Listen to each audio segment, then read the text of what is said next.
are you interested in attending college in the United States? And are you potentially also interested in finding more out about how the American college system works? If so, stay tuned because that's what we're going to talk about today. If you haven't already, I recommend that you subscribe to our channel by clicking subscribe below this video and head to SupertutorTV.com/subscribe to subscribe to our mailing list. We'll keep you updated on all our latest videos as well as any offerings. We also have a full prep series for the ACT, and we are coming out with a full prep series for the SAT this fall. So head to SupertutorTV to check that out. And let's get started here. The American college system explained. That's what this video is about. So what I'm going to do with you guys is I'm first going to give you a little bit of an overview of how the American college system works. The second thing that I'm going to do is I'm going to talk about admissions and getting in and what are the factors that most colleges are looking at. And then the third thing that I'm going to do is talk about testing and what you need to have with a particular emphasis toward international students. The first thing I'm going to talk about is American colleges come in a few varieties. So let's just clear the air and talk about that. The first kind of college in America is a two-year community college. Two-year colleges are typically in specific communities. They're local colleges where people can go for one of two things. One, they can get what's called a two-year degree, and two-year degrees are useful for some careers. For example, if you want to be an early education specialist or preschool teacher, a two-year degree is a great way to go. The other reason people go to community colleges is that they generally have an open enrollment policy, meaning that to go to community college, all you have to do is sign up. As an international student, you can also attend a community college, and it's a great way to get into America and start studying if you do not qualify for admission to a four-year university directly from your high school. Many students choose to start their four-year college degrees at two-year universities, and the units from those two-year universities can actually transfer to four-year colleges and universities. So if you can't get into the school you love straight away from high school, whether you're an international student or a domestic student, you can go to community college first and then transfer to a four-year college. The other category, and this is more common when we talk about college, this is usually what we're talking about, are four-year colleges and universities. Oftentimes they have competitive admissions, though not always. Sometimes 90% of students are admitted to a college, but for more famous colleges and the ones with better reputations, you're probably looking at a 4 to 50% admit rate, depending on the school. Another point that I think a lot of international students find confusing is the fact that schools with graduate programs are typically called universities, and those without graduate programs are typically called colleges. There's one type of college in the United States that is called like a liberal arts college. There are many very good liberal arts colleges. The difference is that these schools tend to be smaller and these tend to be larger, and these offer a full range of degree types, and these liberal arts colleges only focus on undergraduate education, okay? The other category that you might see on US News and World Report or any other list is something called national universities. Schools in the national universities category offer a full range of undergraduate majors plus master's and PhD programs. So these schools just have more programs for upper level learning beyond your typical undergraduate degree, right? Your bachelor's degree is what we call that in the US. So there's these two kinds of colleges. Whether you go to this kind of a college or this kind of a college doesn't really matter that much. It depends on the kind of experience you're looking for. The last thing I'm going to talk about in the U.S. educational system are certificate programs, extension programs, continuing education, online schools, and for-profit colleges.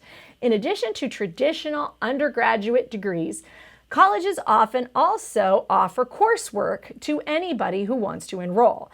This coursework could be called extension, it could be called a certificate program, it could be called continuing education, but whatever it is, it does not offer the same level of prestige that a regular undergraduate degree does. So just know that going in if you're looking at these kind of programs. Also be wary of for-profit colleges. You can Google it and look it up if you're interested, but they are not the same as your traditional colleges, which you'll find on like those US News and World Report lists, so I recommend staying away from them. This is probably the most common question that I get from students who are international. First, it's important to know that the US is home to thousands of colleges, and every college has different criteria. So there is no one-size-fits-all answer to what do you have to do to get into a US college. Thus, if you figure out where you might be interested in going, you can then look up all of the things you need to do. I can speak generally about most competitive colleges, i.e. four-year colleges that are selective, admit less than, say, 30% or so of those who apply, and might be ranked in the top, say, 50 to 100 on US News and World Report. Unlike schools in other countries that may only look at grades or test scores, in the US, most of these kind of colleges have what's called holistic admissions. What that means is that colleges want to look at the whole person and not just the academic half.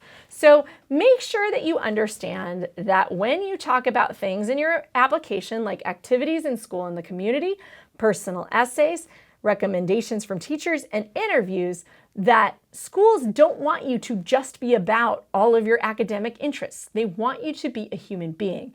One more note, the other goal that colleges often have is diversity. And in a sense, what colleges want to admit is a mosaic of students. And that means they don't want everybody at their college to look alike. They want people who represent the different communities that are represented in America or that are represented in our global world. This could actually help you as an international student if you're from, say, a random country like Madagascar.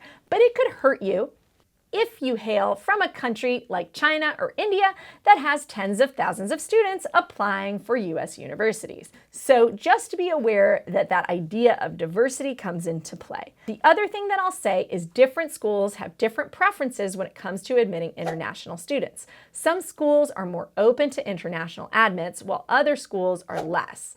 In any case, be sure to check out the schools you're interested in and what kind of admit rates they have for international students before you get your heart set on somewhere that might be very unlikely of an admit.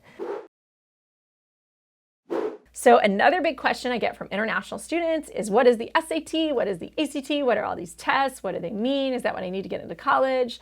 So the SAT and the ACT are two college admissions tests that you choose between. You don't have to take both of them. You pick one or the other, and you have to take it in order to gain admission to the majority of American universities. They are administered by independent organizations. They aren't administered by the colleges, and they test you in different areas, and you can look up their respective websites to learn more about each. And the scores on those tests is then used by colleges and universities as a major factor in admissions. Now, there are some schools that are quote unquote test optional, but I would warn you as an international student, sometimes that rule doesn't apply. Even the University of Chicago, which recently went test optional, still requires international students to submit some sort of standardized test, even if it's not the SAT or the ACT. Your test scores matter a lot more when you are an international student than when you are a student coming from an American high school. The more you have to support the idea that you are very prepared for a US college, the better off you are. If you don't have that information, it is much harder for a college to admit you because it doesn't necessarily trust that your grades in China mean the same thing as those grades would at an American high school, simply because they don't know your high school as well. They don't know what context you're coming from because you might be the only student from your high school applying. So it's much harder for schools to know how you fall into the competitive order of where you come from. The next thing I'm going to talk about are SAT subject tests. Some of you are like, what are those and do I need them? So here's the deal. Many top universities require SAT subject tests. Many more top universities would like to see them from international students because, again, they don't know your high school as well as they know the high schools in the United States. They don't know what you're getting at your high school or what you've learned. So an SAT subject test is a great way to prove mastery of a particular subject. What are they? Well, they're 1-hour tests that can be administered up to 3 at a time on a single test date. And they test individual areas such as chemistry, biology, math, English, literature, foreign languages, US history, world history, etc. The next kind of test that you guys probably need to take is the TOEFL. Unless you're from Great Britain or Australia, chances are you need to take a TOEFL. And the TOEFL is a test of English as a foreign language that is given to non-native speakers of English to test and see how good you are at speaking English. A few schools will waive this requirement with a really high SAT or ACT score. A few schools will waive this requirement if you go to a school that offers AP or IB tests and you have taken several of those and done well on those. And a few will waive this if you happen to live in an English-speaking country and have gotten lots of education in that country for a certain number of years. But again, check every school's individual policy. That's the best way to figure this out.